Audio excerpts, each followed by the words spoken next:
एक बच्चे का जन्म तो बिल्कुल मासूम की तरह होता है, लेकिन समय के अनुसार इस संसार में जीवित रहने के लिए अपने आप को ढालते ढालते उसमें तमाम बुराइयां आ जाती हैं।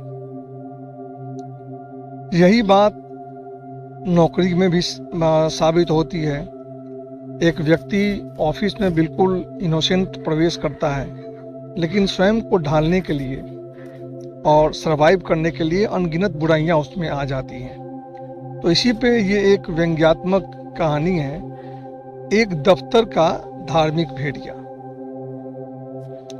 दफ्तर का जीवन किसी जंगल से कम नहीं। जैसे जंगल में जीने के लिए चालाकी और चपलता जरूरी है, ठीक वैसे ही दफ्तर में एक कर्मचारी को मजबूत बनना पड़ता है।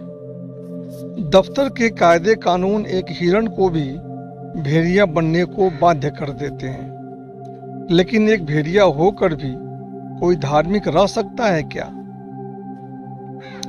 कोरोना के दूसरे दौर का प्रकोप कम हो चला था। दिल्ली सरकार ने थोड़ी और ढील दे दी थी। डिस्ट्रिक्ट कोर्ट थोड़े थोड़े करके खोले जा रहे थे।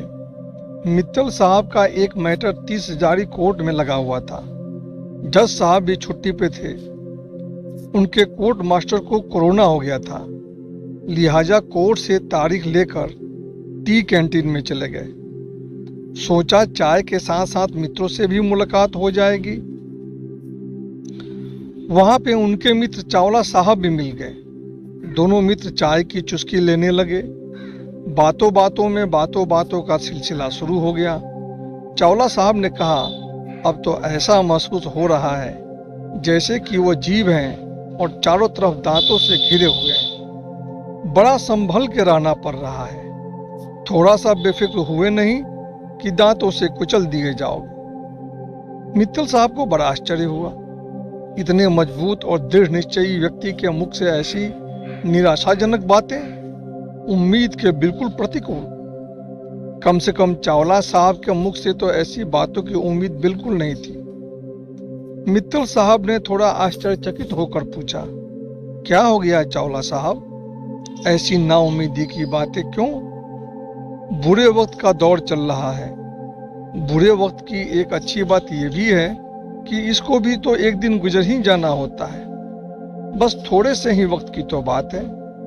चावला साहब ने बताया, ये जो डॉक्टर की कम होती है ना, जिसे हम भगवान का दूसरा रूप कहते हैं, दरअसल इंसान की शक्ल में भेड़िए होते हैं। उन्होंने आगे कहा, उन्हें कोरोना हो गया था। उनका ऑक्सीजन लेवल 70 चला गया था। फेफड़े की कंडीशन 16 आउट ऑफ 25 थी, जो कि काफी खराब थी। हॉस्पिटल को रोगी से कोई मतलब नहीं था। उन्हें तो केवल नोट गिनने से ही मतलब था। रोज के रोज लोग मरते चले जा रहे थे, पर डॉक्टर केवल ऑनलाइन ही सलाह दे रहे थे। किसी को भी खांसी हो रही थी तो काफी मोटे मोटे पैसे वसूल लिए जाते। आखिर किस मुंह से हम उन्हें ईश्वर का दूसरा रूप कहें? मित्तल साहब ने कहा, देखिए चावला साहब, यदि आपका अनुभव किसी एक हॉस्पिटल या किसी एक डॉक्टर के साथ खराब है, इसका ये तो मतलब नहीं कि सारी की सारी डॉक्टरों की कौम ही खराब है। अभी देखिए, हमारे सामने डॉक्टर अग्रवाल साहब का उदाहरण है। जब तक जिंदा रहे तब तक लोगों की सेवा करते रहे, यहाँ तक कि मरते मरते भी लोगों को कोरोना से चिताते ही रहे। चावला साहब ने आगे कहा, भाई हॉस्पिटल तो हॉस्पिटल, हमारे दफ्तर में भी सब भेड़िए ही बैठे हैं।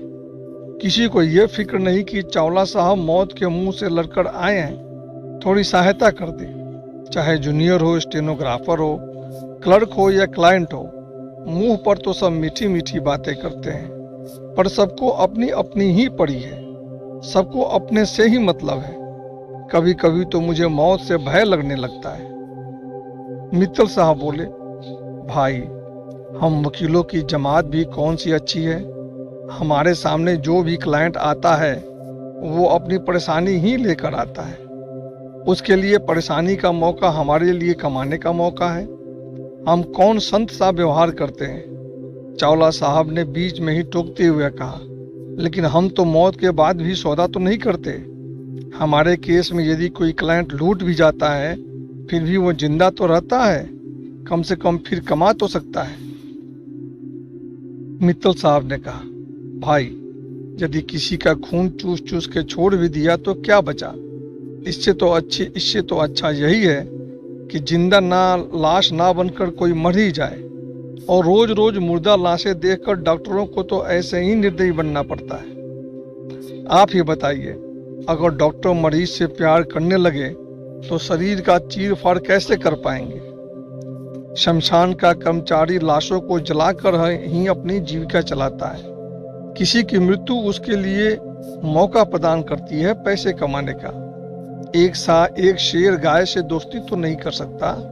गाय और घास में कोई मित्रता का संबंध तो हो ही नहीं सकता। एक की मृत्यु दूसरे के लिए जीवन है। हमें इस तथ्य को स्वीकार कर लेना चाहिए।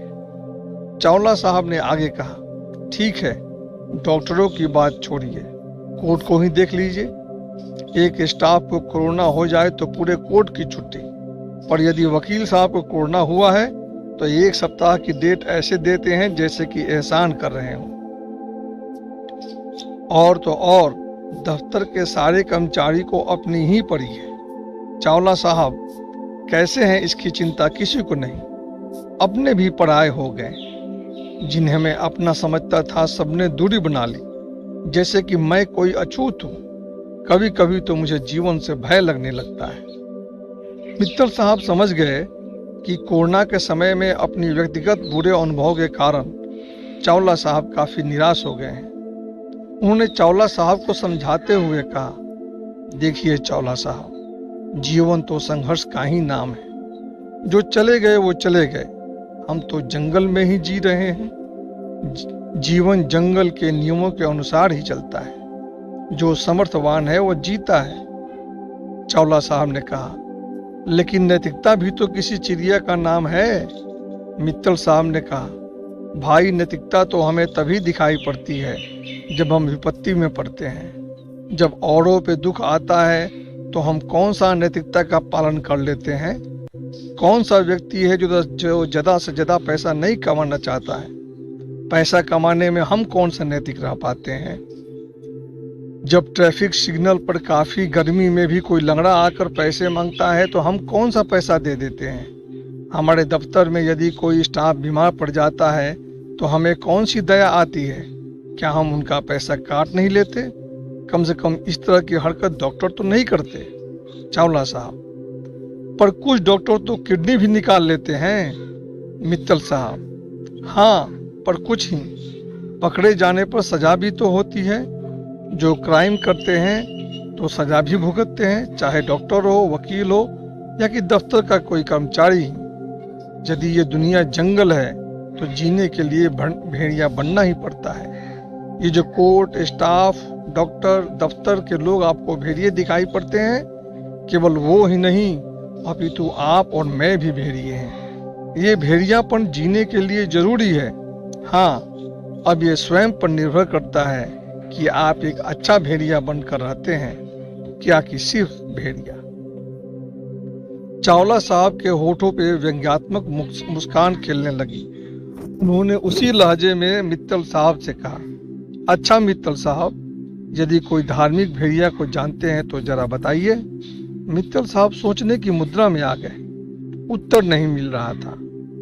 चावला साहब ने कहा, अच्छा भाई, चाय तो खत्म हो गई, अब चला जाए। हाँ, अगर उत्तर मिले तो जरूर बताइएगा। कोई धार्मिक भेड़िया किसी एक दफ्तर का आपकी नजर में आए तो बताइएगा। तो दोस्तों, ये थी मेरी कहानी, धार्मिक भेड़िया एक दफ्तर का। और आप लोगों ने इस कहानी को सुना, इसके लिए मैं आप लोगों का धन्यवाद करता हूँ। यदि आप लोगों को ये कहानी अच्छी लगी तो इसे लाइक कीजिए और कमेंट बॉक्स में कमेंट करके मेरा मार्गदर्शन कीजिए। आप लोगों को ये कहानी सुनने के लिए मैं फिर से धन्यवाद करता हूँ।